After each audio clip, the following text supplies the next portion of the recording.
All right, welcome to another episode of Lions Guy Podcast. And today we have Mr. Ben Durbin, who is on the tail end of his 27-year military career, which we'll jump into a little bit. But Ben's had multiple combat deployments, but he teaches mindful performance with yoga, breath work, and Ben and I met. He came on and did a Lions Guide lecture on mindfulness, which was one of the best ones we put out there, Ben, by the way. It's been awesome. So, hey, thanks for coming on the Awesome. podcast and welcome to the show. Hey, thanks for having me. Glad to be here.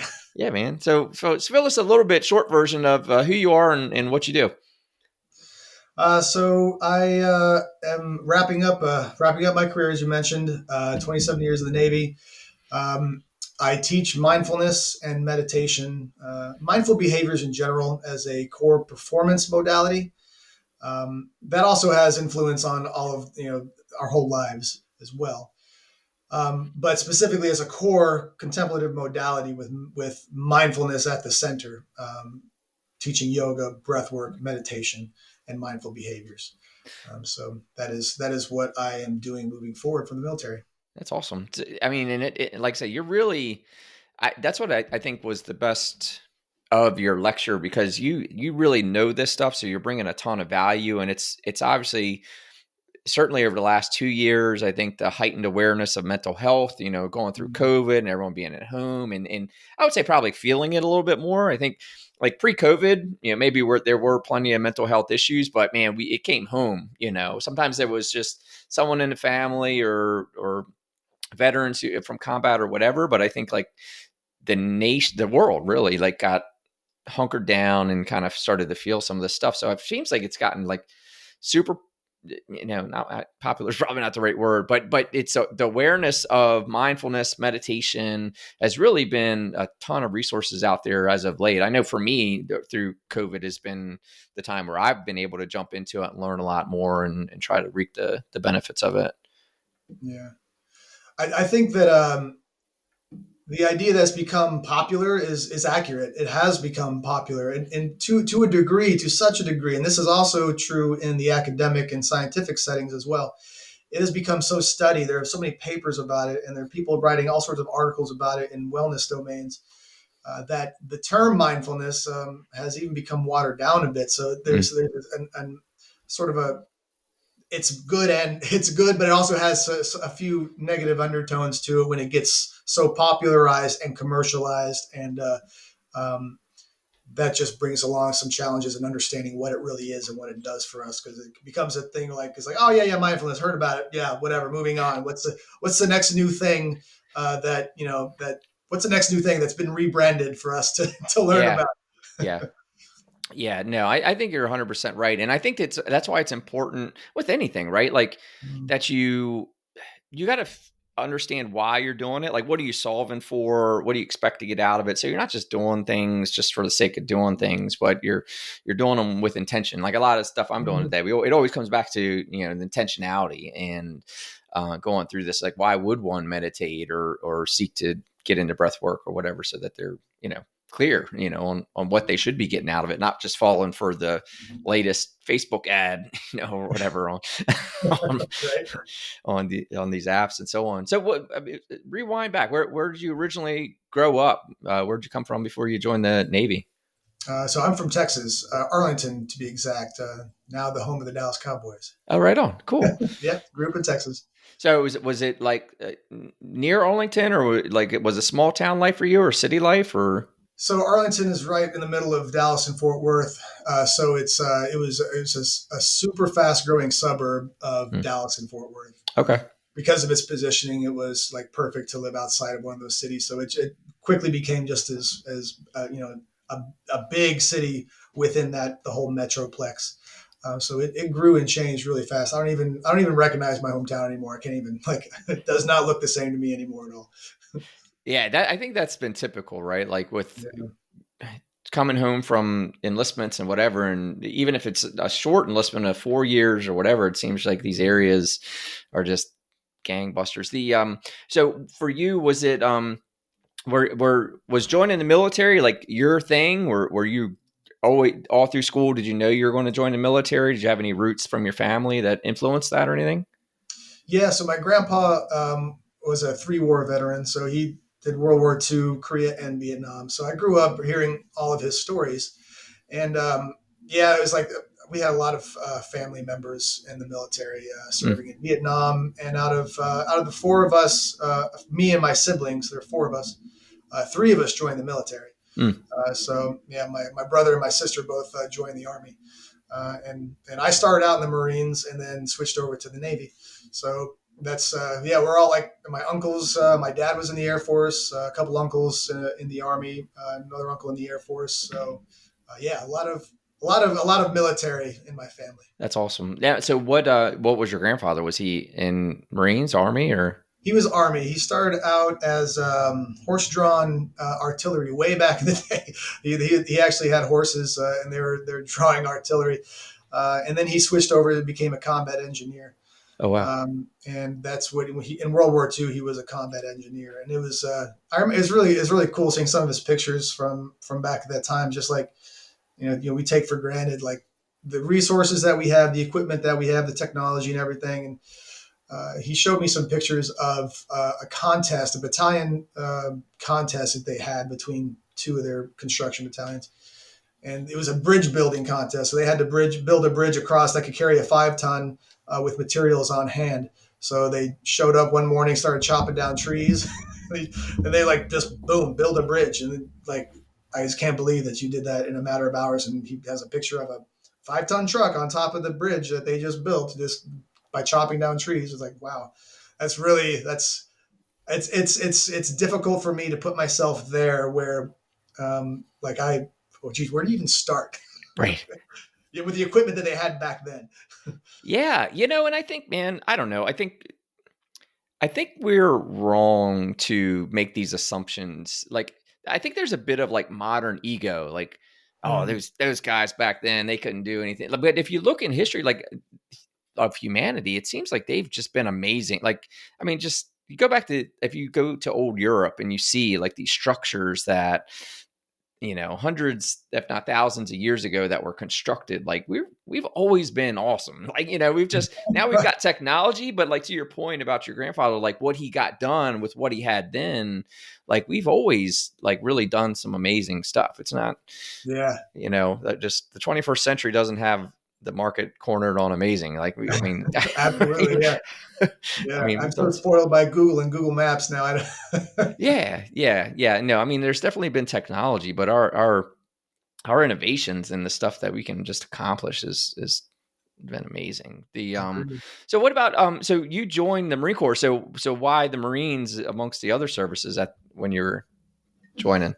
I attribute that to the Marine Corps' really good advertising. Like they're good. So I went to Catholic school. I grew up. I went to 7 years of Catholic school, and every month we got a publication. I can't remember what it was called, but it was some youth publication that was is a national youth publication of some kind.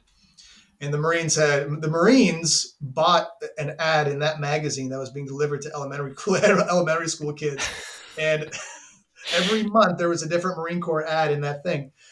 So I remember what really hooked me was there was one I remember this very vividly. It was this picture of a bunch of dudes with their face painted up, and they're in a swamp, and they're in a rubber raiding craft, and that looked really cool to me. That just looked super cool. So it was always for me. It was always either the military, or there was also a fire. The local fire department training station was on my way to school, and every once in a while they'd have their building on fire, putting out one of their training fires, and that looked really cool to me. Yeah, Or the police department. So it was always one form of service or another that I was interested in, and ended up being the you're going to put a military. uniform on one way or the other. Yeah, So did that's you all I wanted to do. I get? wanted So to were wear. you the only Marine? Like, so you got all this military in your family. Were you the only Marine in the mix? I was, yeah. What kind of flack did you catch for that? Well, that's actually funny because my grandpa and my uncles were like, "You can do whatever you want, just don't join the Marines."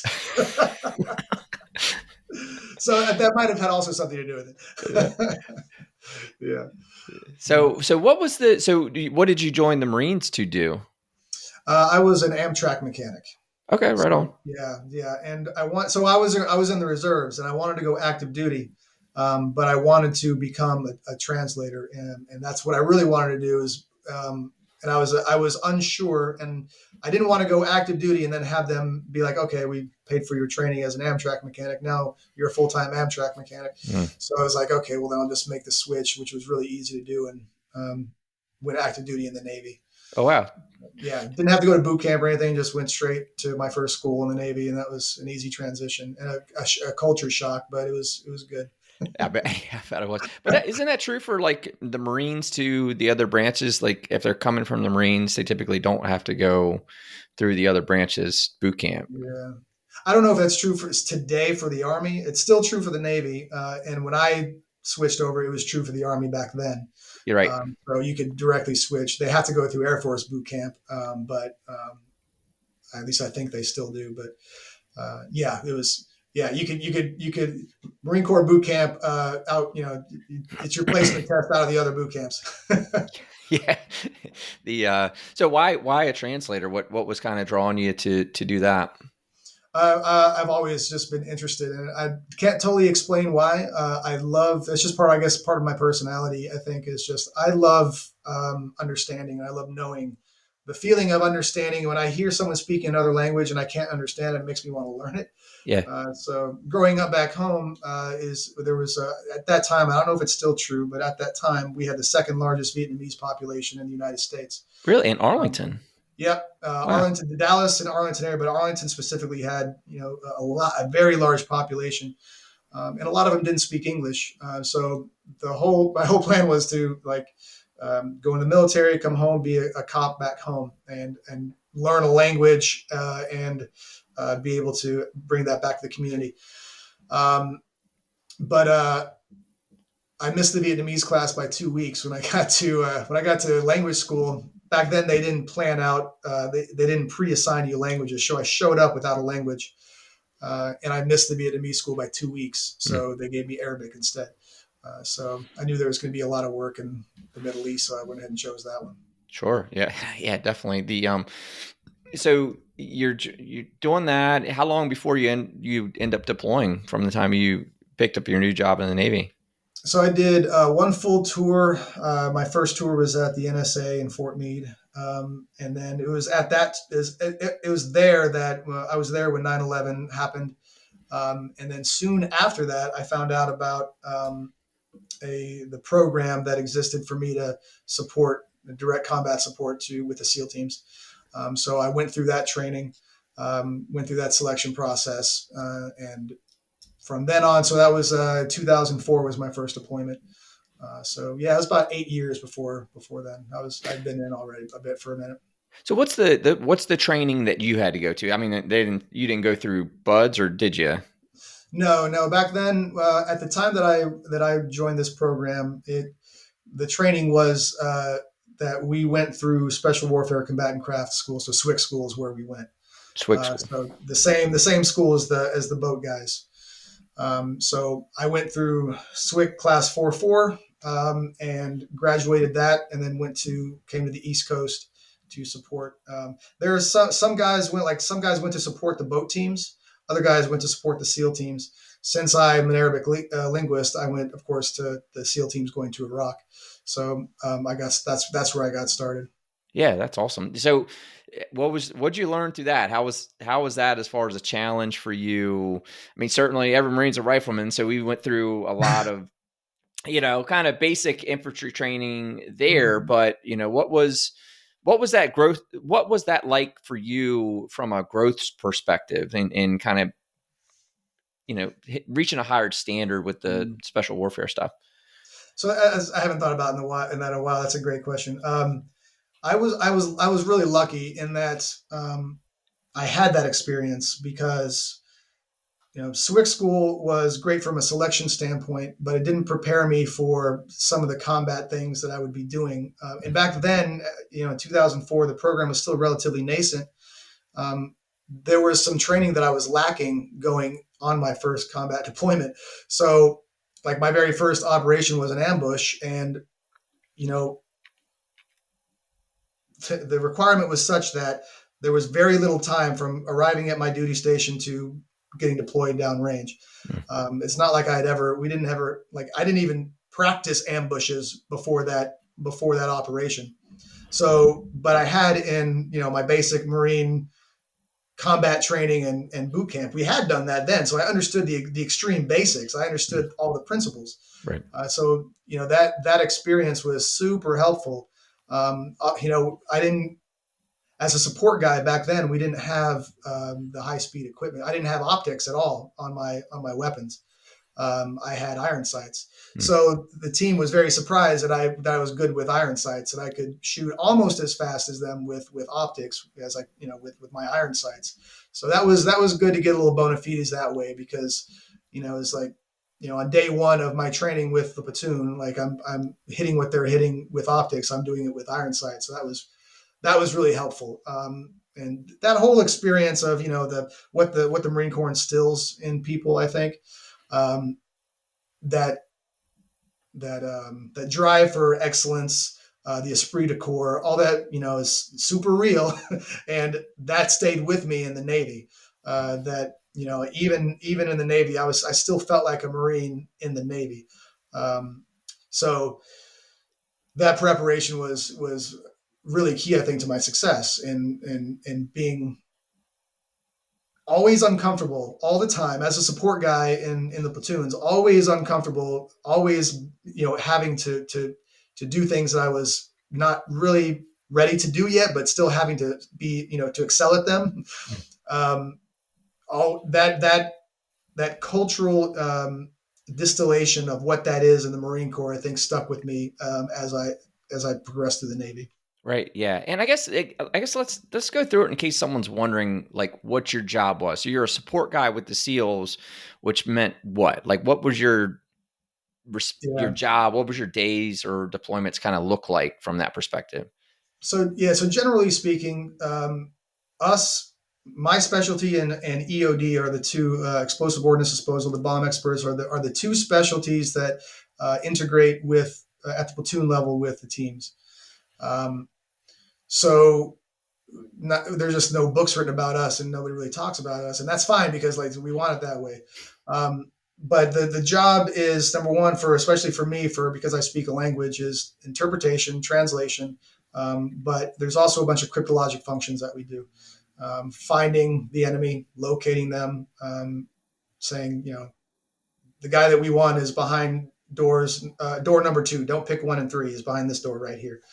Um, Providing early warning, direction finding, that kind of thing. So those cryptologic functions to keep the team safe on target, get them off target fast, Hmm. and be able to provide warning. Right. Mm-hmm. And you're going with them. If they're going out on op, you're with them. That's correct. They're pulling bad guys, they're grabbing them, you're right there with them, and like on the scene you're translating, on their Yeah, there's behalf. there's a gap of what assets can provide, and we can never reach all the way down to the ground with the tactical units. There's always a gap. There's always stuff missing, and that's where we come in. We fill that gap between what can be seen on the ground and what can be seen from other assets. So we provide those with man-packable assets. Right. Now, I would, was there any of like, I understand where you're coming from when you were saying earlier that you didn't like not understanding like these other languages. You're around the Vietnamese, you're not understanding it, you want to learn. Were you teaching like members of your platoon? Like, so now Arabic, are you teaching Mhm. them so they can kind of be a little bit more aware, like on scene and things like that at all? Yes, the absolute basics for whatever they could remember. Some basic commands. Right. And some guys who had amazing capacities for learning language, but always at least the bare minimum of basic commands that people might need on target. Right. Yeah. No, that's cool. So with regard to the mindfulness aspect of things that you're doing, what got you there? Like, what brought you into this world of mindfulness, yoga, breath work? So yeah, so it happened kind of in phases. So I guess even from before I joined the military, I took traditional Japanese karate back home when I was a kid, and we meditated before class. So that was my first introduction to contemplative practices and meditation, and I really enjoyed it. So I've always been bent towards those aspects of the internal experience and perception and all those things. And then when I was in language school, I was not doing well. That was the first time that I really went searching for a way to understand how to regulate attention.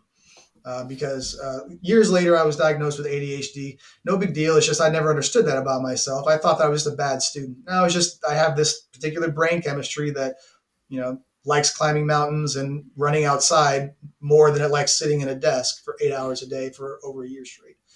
So in order to make it through class, I went looking for alternative learning strategies and came upon Thich Nhat Hanh's work in the library, The Miracle of Mindfulness, Mm. and started doing the practices. Got immediate results, um, and I consider him my first teacher. He passed away recently, but he's an amazing human being. He did so much for the world, and I consider his works my first teachings in mindfulness. Um, so that was the first exposure, and what happens often is when like we we find these practices often because we're suffering in some way. In that case, for me, I was suffering. My grades were suffering, so I needed to pay attention, but I couldn't pay attention. I needed to find a way to do that. Um, when that suffering was over, I graduated school, and now I'm good. Now I understand how to do this stuff. I stopped meditating. I stopped Mm. practicing. Um, and then years later, after I started deploying and accumulating combat stress, post traumatic stress, all that stuff, um, I got to a point where before one of my deployments, and I've only just started sharing this story because I think it's important though. For some reason, this is the hardest one for me. This is the last one for me to share. I was afraid. I was so afraid of death before it was my fifth deployment. I became so wrapped around the axle with anxiety and fear that I was afraid that I was not going to acquit myself honorably in combat. I was afraid that I was going to lock up and that something was going to happen and I wasn't going to be able to support my team properly. And that's not going to happen. So, And this was your and fifth deployment. So this was yeah, a culmination of your other deployments. You're going again and you're going, yeah, and it was building up. It had always been yeah, building, but finally it got to the point where I was unable to really I was unable to continue to operate at the level that I felt like I needed to operate at. And it had already been degrading my performance. mm, Luckily, not to the degree that really anybody noticed, but I knew it. I knew it within, and it was a story that was always playing. Um, and and so no one knew you had this fear. No, no, I never Yeah, told anybody. It's like of all the things I could talk about, I'm not telling anyone that I'm afraid, sure. and I don't even want to admit it to myself that I'm afraid. But that's just what it was. So I went to a performance coach and said, "Hey man, I'm having these problems. Like, can you help me out? Anything?" And he gave me these mindfulness exercises, and I was like, "Oh, this is familiar." And these meditations to do, and I did the meditation. This was like a week or two before deployment, so it Mm. was like right up against the wire. I was like, "Oh my god, I'm losing my mind."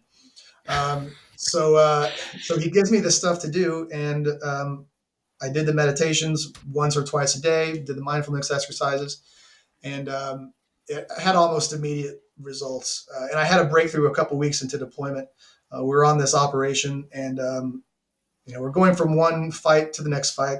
Fighting always in the morning and the afternoon. So we finished up our morning fight, and we're going to the next one. We had stopped by this river, and this was the first time. So we stopped by the river, making comms, doing a map check, whatever, and I was going through my mindfulness exercises, and I became aware for the first time ever. I became aware of the absence of fear. I became aware of and present to the absence of anxiety, fear, any negative emotions, um, and present to just the feeling of being right there, right now. I could hear the sound of the river, the breeze blowing against my skin.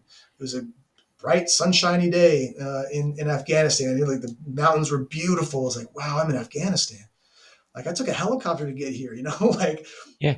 how's my life culminated at this point? This is actually kind of cool. I'm here with a group of people, and we're all like, my brothers here, my team, and I was so absent of fear and trepidation and so present to connection and love and joy and just the present moment, even though we had just gotten in a fight, even though we were heading to another one.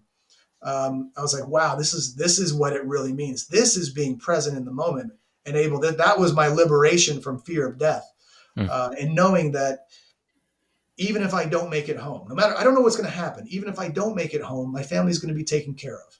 So I'm going to be all right. Like, no matter what happens, I know I'm going to be all right. I don't know how I know that, but I, I can feel that everything's going to be fine. So that was a reprogramming that didn't take too long at all. What it took was work and commitment to the practice. mm, Uh, and then the last part was, once again, after I got home from that deployment, I stopped meditating again because now the stimulus is gone. I'm no longer deploying. I think I'm good now. And then a couple years later, everything caught up with me again. mm. Just all that spectrum of symptoms from combat stress, the years, and living like that for so long. But this time I knew exactly what to do. Like, all right, third time's a charm. I know what I'm doing. I know these practices work. I know they're effective. But I integrated it with movement and breath work, and the results were amazing. So I mean, I fell in love with life again. Everything improved. My relationships improved. It improved my life in a way that when truly committing to the practice, it improved my life in a way that I did not expect. Mm. And that's why I became so passionate about it. It's like, wow, like I love sharing this stuff with other people.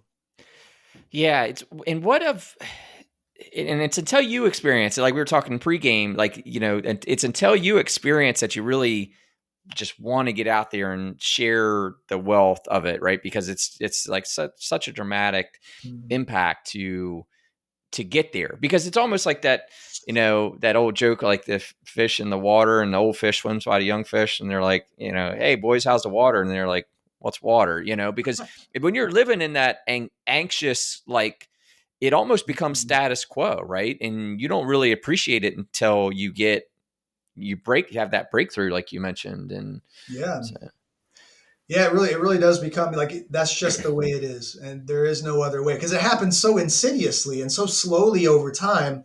I mean, some people have traumatic events that happen, and there's a break where life is like this, and now it's like this, and that's a very mm, common thing.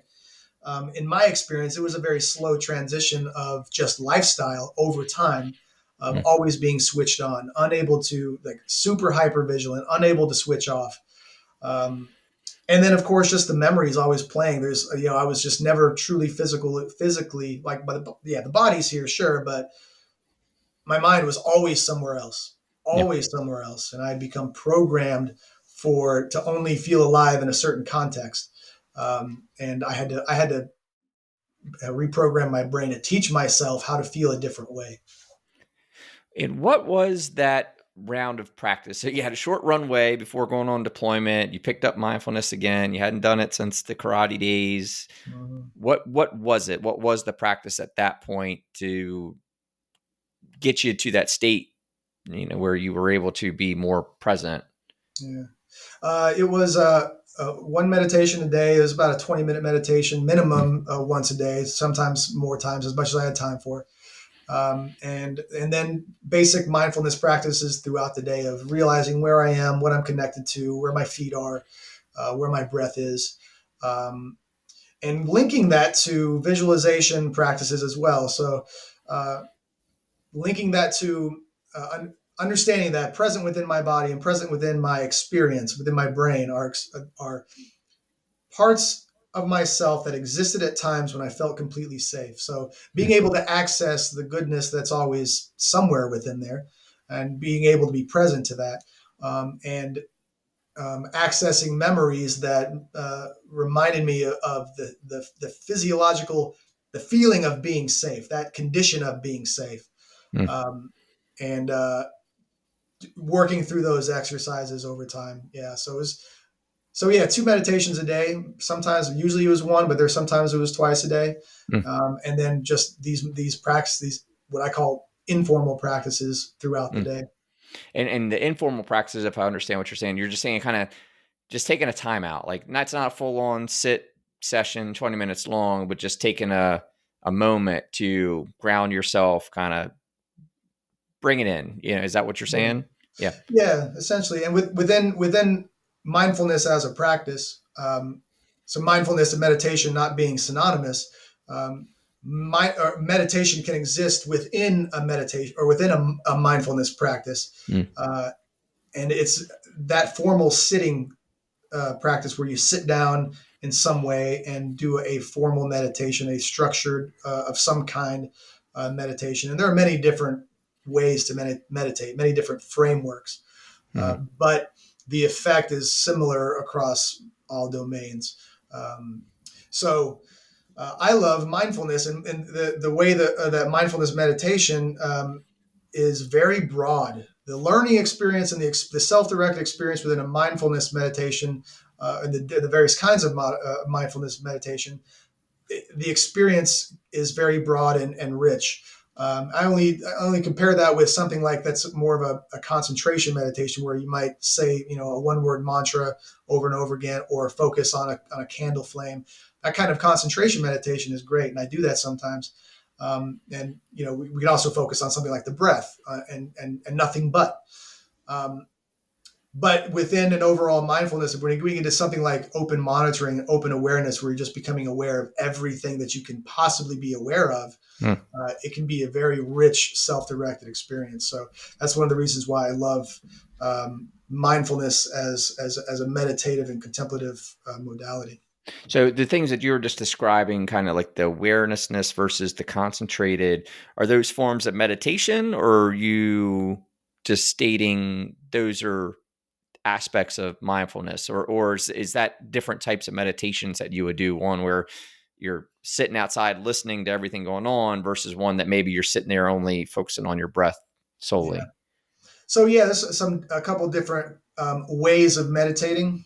Um, Concentration, like a type of concentration meditation might be where you're focusing on a single object of awareness and Mm, training your mind on that single object of awareness. So, like the first place to start within the body is the breath, of noticing the breath and rooting in the experience of breathing. That's an internal anchor that mm, is always present within us. Other things people meditate with is like the candle flame, or lighting a stick of incense and focusing, concentrating single mindedly on the smoke that rises from the incense, mm, or sound bowls, sound healing. Like there's all sorts of external stimuli that we can focus our attention on. The goal of which being simply to, every time the mind goes away somewhere else, and we're going to have thoughts, and we notice that, just to make the choice to deliberately bring the attention back to our chosen object of awareness, whatever that is. mm. It's nice and easy to start with the breath because it exists within us, and it's an internal sensation, an internal experience within us, so it's always available. Um, The intentionality of the concentration type meditations that you mentioned, who would do that, or why would one do that, so to speak? Like what would one be solving for to go to that type of meditation? yeah. So working and beginning with these simple forms. So by the way, these practices are super simple. Like it's so simple that it seems almost counterintuitive. Like it needs to be more complicated to be effective. But the first place to start with that the first place rather that our brains are affected by these kinds of practices, specifically like with concentration meditation, is attention regulation. Mm, So training neural networks in the brain, like literally physically changing structures within the brain, creating more connections, getting neurons to talk to each other, fire to each other, sending that information back and forth in a thought pattern that strengthens deliberate action, that mm, strengthens self agency. The ability to make a choice over and over and over, because that's what we're doing when we're meditating. mm. Um, some people describe meditation and say that meditation should be effortless, that take no effort whatsoever. And if you're exerting effort, then you're doing it wrong. I don't really agree with that personally, because when we're talking about the energies of the mind, sending attention in any direction requires effort. It requires energy, and so if I'm going to focus my attention on something, it's going to require energy in order for me to bring it back over and over again. The more we do that, the easier it becomes. There are going to be days when we're super reactive and it gets really hard. eventually we may get to a point where we experience long periods of effortless attention. um, that's kind of that idea of effortless, like where it's no longer takes effort to hold the attention in a certain place. And then that's where people start getting into deeper states of meditation and deeper states of consciousness. And that's then people start to get experience things like absorption, where we detach from the senses, and time distortion happens. Like all these really cool things happen with the consciousness when we're able to train the mind to do these things. Mm, But it starts with focusing the mental energies on the subtle, kind, disciplined effort of just, okay, I'm having a thought, I recognize it, and then bringing it right back to the present moment, to the breath, to whatever the anchor is. Um, and that trains the thought pattern for self agency and mm. choice and deliberate action within thought. So your ability to focus, like you recognize you're scatterbrained and you are practicing your ability to bring whatever you need to be focused on within into focus, so to speak. Yeah, and that includes so that attention regulation, the ability to regulate and monitor your attention and to bring it back to your chosen point, the chosen object of awareness. That also helps you regulate emotion. So when I observe myself in an emotionally reactive state, and I do so in a mindful way, meaning I do so deliberately and without judgment. Um, and by the way, practicing non-judgment over and over again is also building a thought pattern in me to be a very observant without, grasping on Mm, to preconceived notions. mm, So if I'm observing my own emotional state non-judgmentally, that gives me the ability to, um, number one, observe, and then to notice where my energies are being directed, and then choose where to send those energies. mm, Um, and to choose the orientation with which I relate to my emotions as well, mm, the orientation with which I relate to my thoughts. It opens a pathway into these really deep aspects of consciousness that, you know I don't think that I don't think that as long as however much longer I live, I'll never get bored meditating because there's so many aspects, deep aspects of consciousness to explore. So like there's what does that always something to mean observe. for like someone who doesn't get it? Because man, I've been trying for a year, and that's when I hear stuff like that. Like, what does that mean exactly? Like you're exploring this different states of Yeah. consciousness. So I'll link it to this concept. So one of the good things that meditation in general, and mindfulness as well, but one of the things that they do for us is that it actually, like, literally creates structure in the brain that's measurable within a matter of weeks. Mm, Um, it grows the neocortex. It causes our grotex to our grotex. That's a great name. It causes the cortex to grow. Grotex. Um, but all learning does. All learning causes the cortex to grow. But mm, what's cool about this is that, we think about learning and neurogenesis and building synapses, connections between brain cells. I'm sitting here in a quiet room, and I'm not going anywhere. I'm not doing anything. I'm just going a place in my mind and directing my mental energy, and that's causing my brain to grow. And mm, it's a really cool effect of meditation. The reason why that's happening, it's that growth is happening. That's neuroplasticity, the brain's response to experience. The reason why that's happening is because I'm giving myself a self-directed experience. I'm directing my experience, and I'm having it internally within, right here.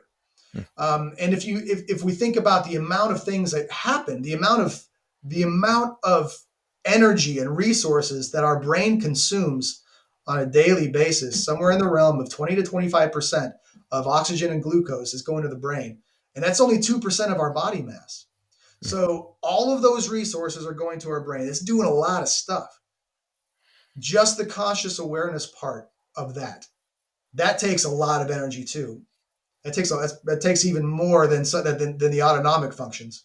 mm, So when we're consciously directing our energy, when we're observing it, even just passively observing it, there's a lot going on in our minds at any given time. And there's some really interesting states of being to examine and to become present to and to Mm, learn. And it simply begins by um, it can simply begin with observing the breath, with mm, just observing what's the experience of taking a single breath, mm. as if you had never taken a breath before. What could Right. that be like? My first lesson from Thich Nhat Hanh, I'll never forget, because this is why I fell in love with the practice right away. My first lesson from that book was, when you're walking down a path, know that you are walking down a path. When you're walking on a path, know that you're walking on a path. All right, cool. I was like, yeah, whatever, I got it. That sounds like whatever.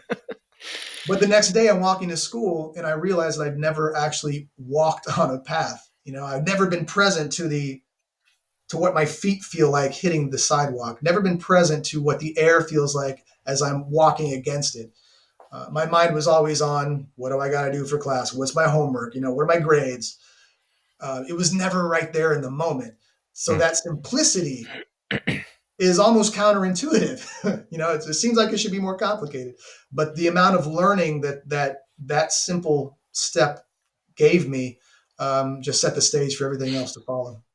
Yeah, I mean, it's awesome. So I see the concentration piece. It's increasing your focus. I don't know if you watch Netflix at all, but I stumbled upon it because I'm still trying to learn as much as I can about this to understand it. But there's a show like Everything Explained, and they had a mindfulness show on there, and I thought they had this really good analogy of the neural pathways being like if you were to ride a sled down a snow hill, like it would make a rut in the snow. And if you went up there and did it again, that rut will get a little deeper and then it will be a little bit deeper. And they said that's like your neural pathways. Like the more you do something, and you reminded me of it with this concentration meditation, like your inability to focus, if you adopt a practice of meditation where you're focusing on your breath and then you're bringing it back, what you're saying is that practice of saying, "Oh, you're wandering. Hey, come on back.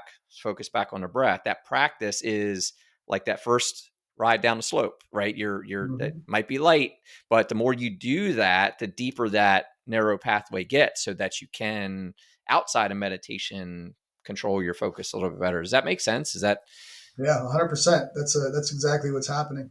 yeah? And yeah, and that's where it starts. Um, and and yeah, so that's a great analogy. So I really like that. So that's what's happening with multiple aspects of of thought pattern. That's what this we're actually molding thought pattern. And along with mindful in the practice of mindfulness, we're also, the thought patterns that we're developing are also attitudes, orientations towards how we view the world. Mm, So if I'm practicing letting go of judgments, then that helps me see more clearly. When I relate to people, I can set those aside for a minute. I can notice when I'm judging and say, okay, what would it be like if I put that judgment on the shelf for a minute and thought about this person as a whole person, as opposed to an object that I'm judging that I put into a box. And we can apply that across the board to a lot of different ways of being. So it's in the practice of directing our mental energies, and bringing that into a way of being in the world, mm, and how we show up for people, how we show up just walking out in the morning, opening my eyes, how I show up, and then how I show up for the people who are most important to me, the things that are most important to me, um, how I feel connected to the world. Like it affects just the way that I see and interact with my environment, because I'm seeing things in a different way. So it's yeah. yeah, I think you really kind of broke it down for me in a way that I didn't quite understand before now. Because I always heard you and others kind of say, "Hey, come back to your breath without judgment. Come back to your breath." And I always took that as like, don't beat yourself up. I always took it as like, but now I really appreciate what you're saying is you're actually likewise neuropathway controlling your emotional reaction to things, right? You're saying you see something or somebody does something or whatever, Mhm. and we want to immediately just react. And that reaction's probably emotional depending on situation or even the judgment aspect of it. and being able, and I really appreciate now the reason for that is the practice of, controlling your emotions and not jumping to judgment, but having some Yeah. grace, so to speak. Yeah, it's a subtle, and here's a nuance. It's a little subtle nuance here where when we are, it's like we're practicing less control in a way of the emotional state, because we're not trying to force the emotions to do anything. Mm, We're not trying to force ourselves out of one emotion and into another emotion. We're simply allowing that emotion to be what it is. It's present, whatever it is. The emotions are, when if the horse is out, like it's already gone. Like by the time you feel it, it's present. It's a physical manifestation. It's in the body, and it's already out. By the time I'm already angry, it's too late. I'm already angry. So the point is that I'm just going to let that be there. I'm going to observe it, orient myself non-judgmentally towards it, and let it run its course. mm, And in so doing, I'm not attaching myself to the story about why I'm angry, which just allows that emotion to clear out physically from the body, and it gives me some space to choose an appropriate response. mm. That's kind of where that is. So it's less exerting control over the emotions and more orienting oneself in such a way that we are able to observe it, let them run their course without reacting in accordance with the circumstance upon us. Does that make sense? So I'm not being controlled by circumstance. Mm. It gives me just enough space to observe non-judgmentally, and just to begin to release myself from it, as Mm. opposed to trying to wrangle it into some, like, you tell yourself, don't, what's it, like, calm down. Like, every time someone says that, I hear something like, calm down. Like, yeah, sure, yeah, I'm calm now. Yeah, try to tell Thanks for somebody to that. calm. Thanks for reminding me. Yeah, Yeah, the same works when we tell ourselves that. It doesn't work like that. Like, it's there's a subtle nuance difference between doing that and between just observing what's happening and letting it run its course.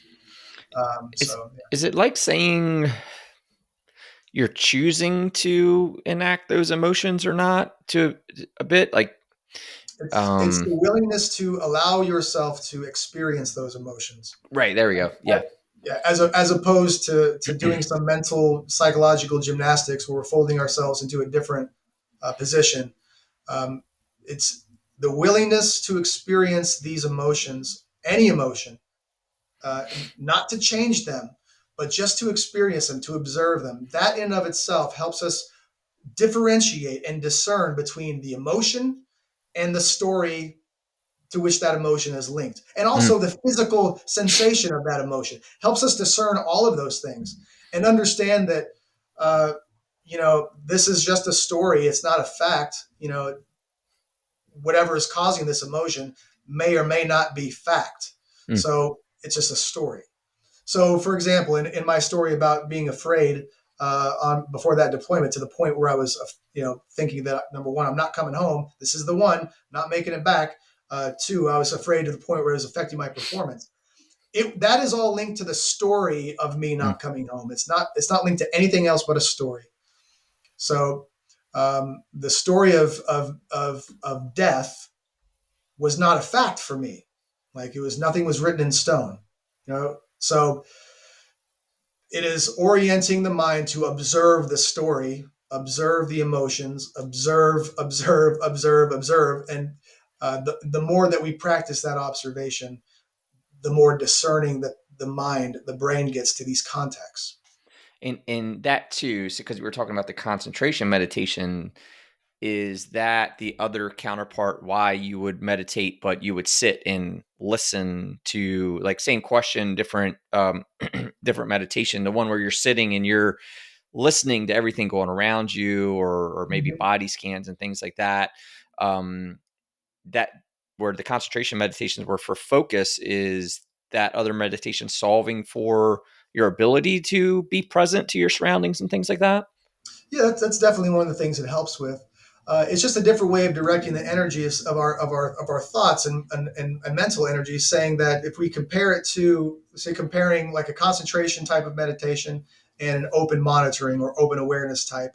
One's like a spotlight, like a flashlight that you're like focusing in on one thing, and the other is like the light of a candle that's or a lantern that's shining in all directions.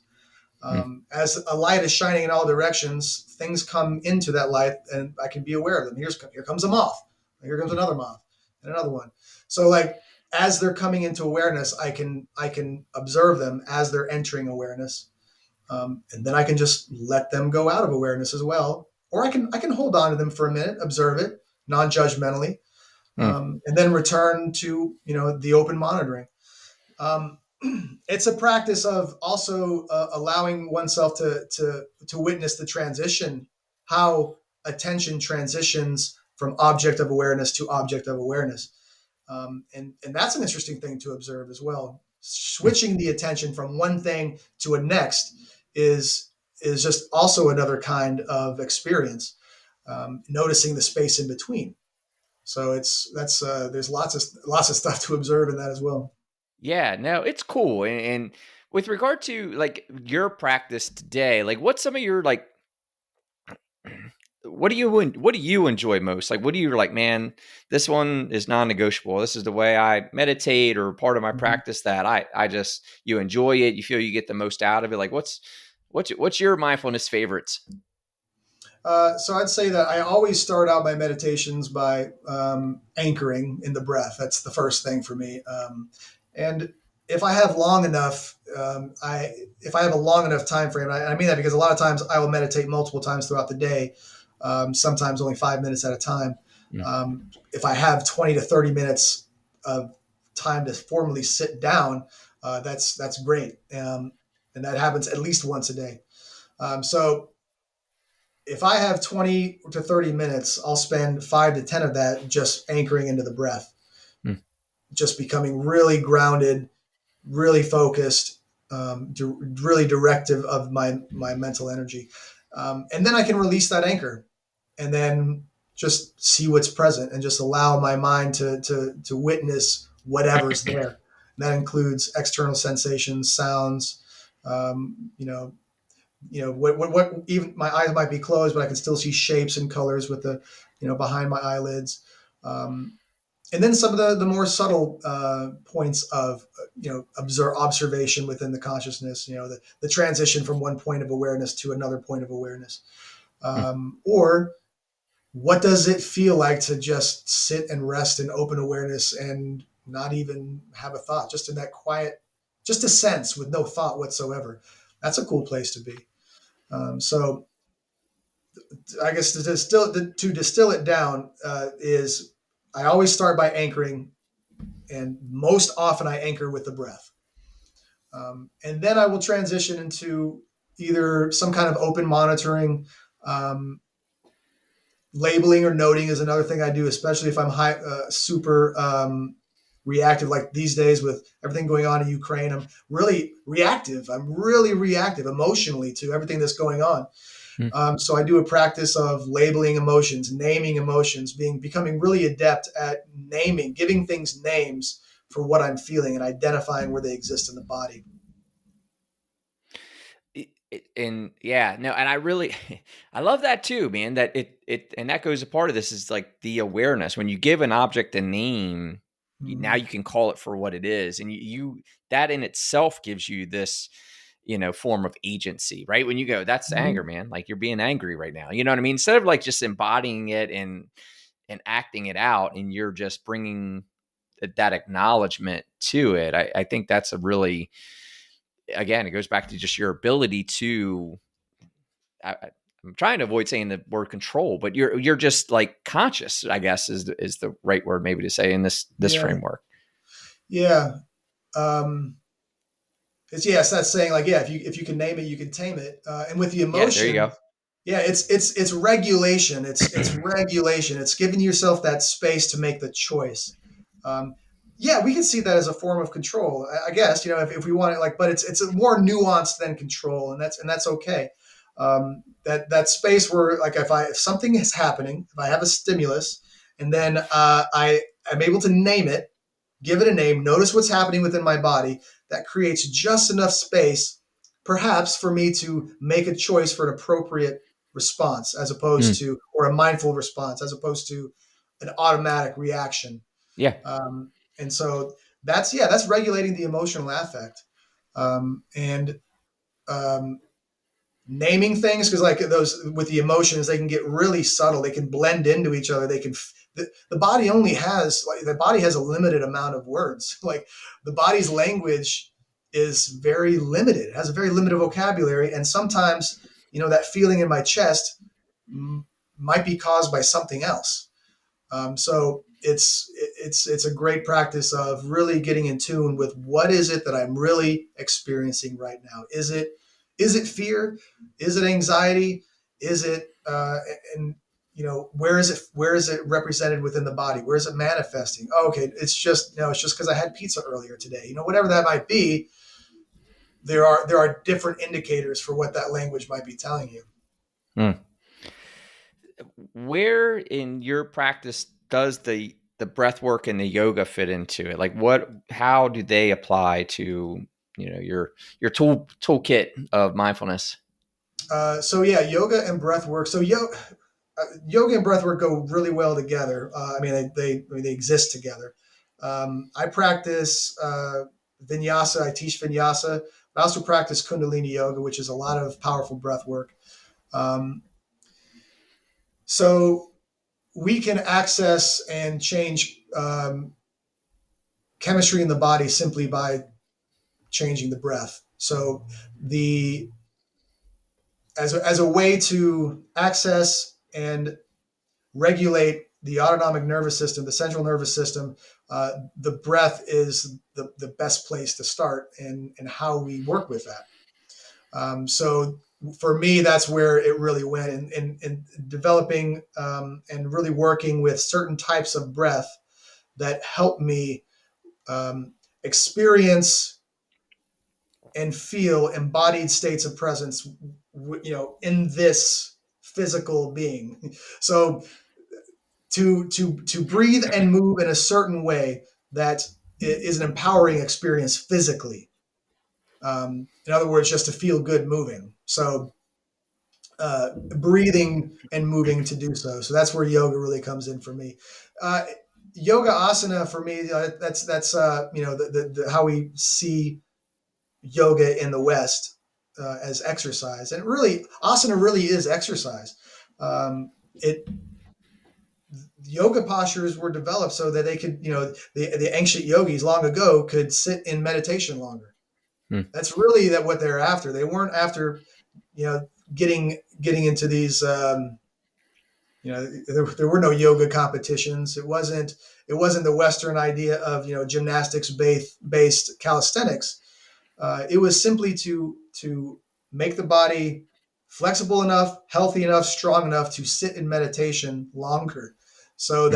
So because when we're distracted by physical pain, it's more difficult to stay present with other things. So by strengthening the body and making the body open enough, uh, they could sit for longer periods of time. So Hmm. it was always about um, accessing higher levels of consciousness and liberation from suffering. Hmm. The physical aspect of that is an aid, and we understand now through science why some of that is, and neuroplasticity is one of them. So, we go through a long yoga practice. Let's say we do an hour or 90 minutes of hot yoga. At the end, we lay in Shavasana, corpse pose. Um, one of the reasons why that's such an effective place to be at the end of a yoga session, after especially a hot yoga session, is because exercise increases neuroplasticity. Um, the elevated heart rate over a longer period of time increases the brain's plasticity, the way that it molds. So then, what's important is so that we know that exercise increases neuroplasticity, but what's not talked about very often is that this. So neuroplasticity is great. That's going to increase our retention, our learning, it's going to increase growth. But what's important is what we put into our minds when we're highly plastic. The same Hmm. thing is true in traumatic events. Traumatic events cause the mind to be extremely plastic, and then those experiences are burned in. So as we're exercising, as we're working out, practicing yoga, whatever it is that's increasing our neuroplasticity, what are we putting in there? When we're extremely plastic, what are we thinking? What's our self dialogue like? Mm. Um, so that's one of the cool things about practicing yoga is that um, everything ends with the Shavasana, the corpse pose, which is the practice of final release. It's literally corpse pose. It's practicing absolute release. In one way to look at it, absolute release of death. So when we look at it from that lens, it's a practice, a daily practice of absolute letting go Mm. when the mind is very plastic. So that's what it's not just laying down for relaxation's sake. It does feel very relaxing, but it is a dedicated practice of letting go of everything, including the body. So that's just one example of what yoga does physically for us. Is that when paired with contemplative practices, when physical exercise is paired with contemplative practices and a framework for positive personal growth, um, they're complementary and they expand that growth. So we're in a physical experience, we're in a body, in a subjective physical experience. Having empowering physical experiences within the body is important. And that's where the physical aspect of yoga and breath work comes in for me. I guess it's a really long answer, but that's just kind of that's one way to look at a deeper way and a more traditional way to look at what yoga and the breath and yogic breath work does for us.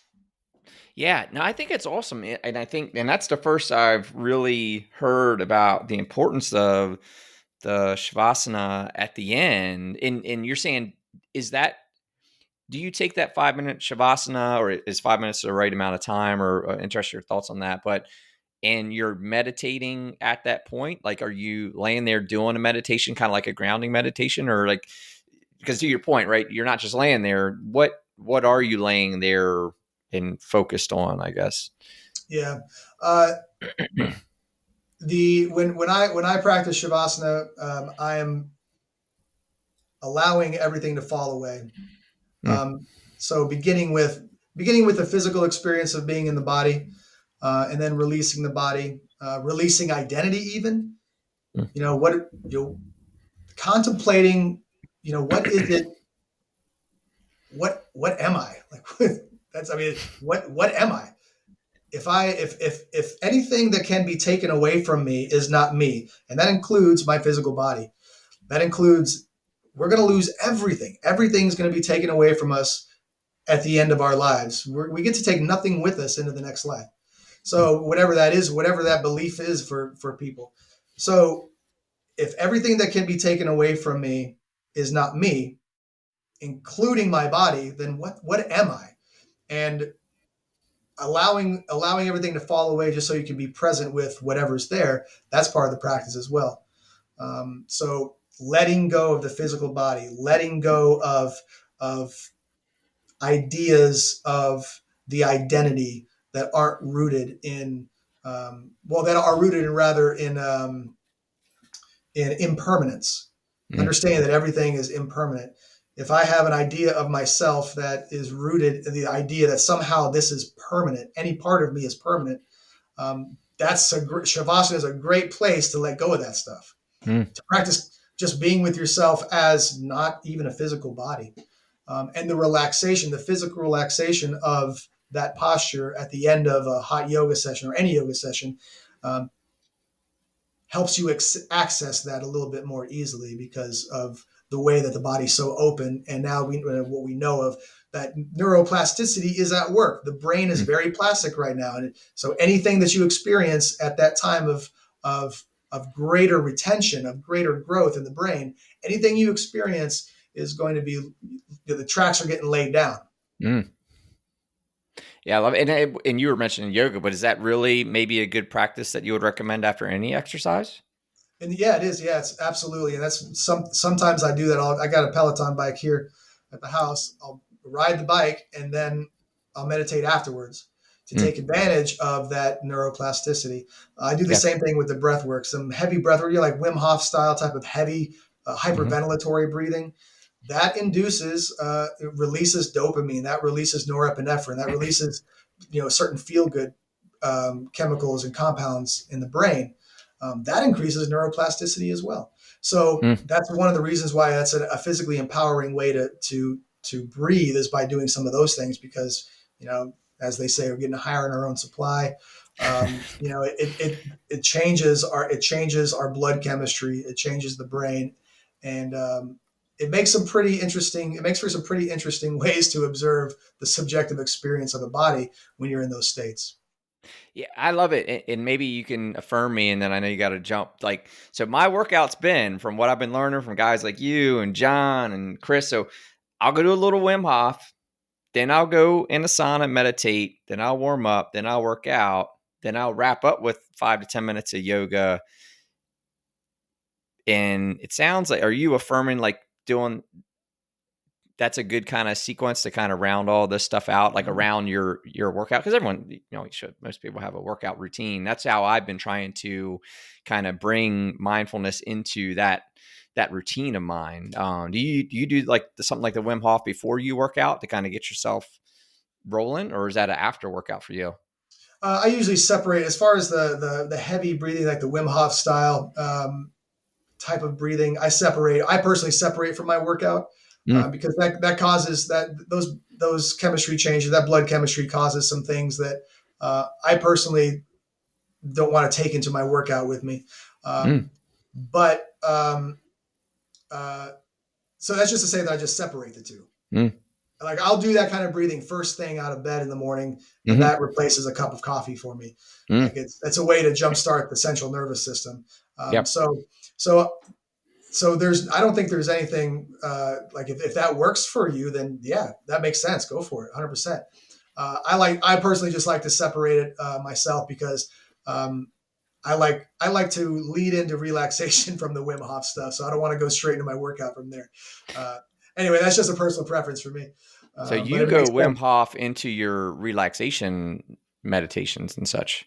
Yeah, it kind of sets the stage for me. It kind of sets breathing like that sets the stage for me to go into some really deep meditative states. Mm, So I'll take it that direction usually, but it makes sense because it is jump starting the nervous system, mm-hmm. 100%. It activates the sympathetic nervous system to breathe like that.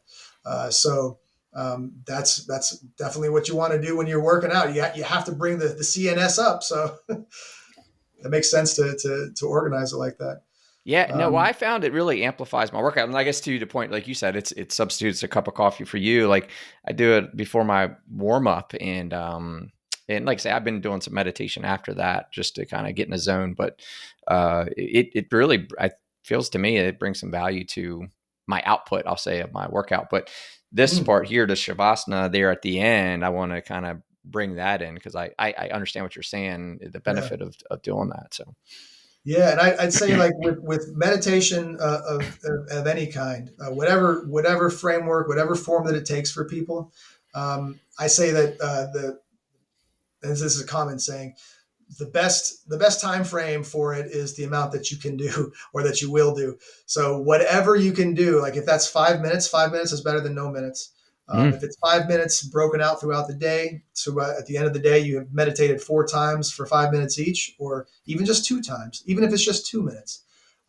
2 minutes of grounding before a meeting can change that meeting for you, can change that 100%. interaction. So do it at any time you can fit it in your day.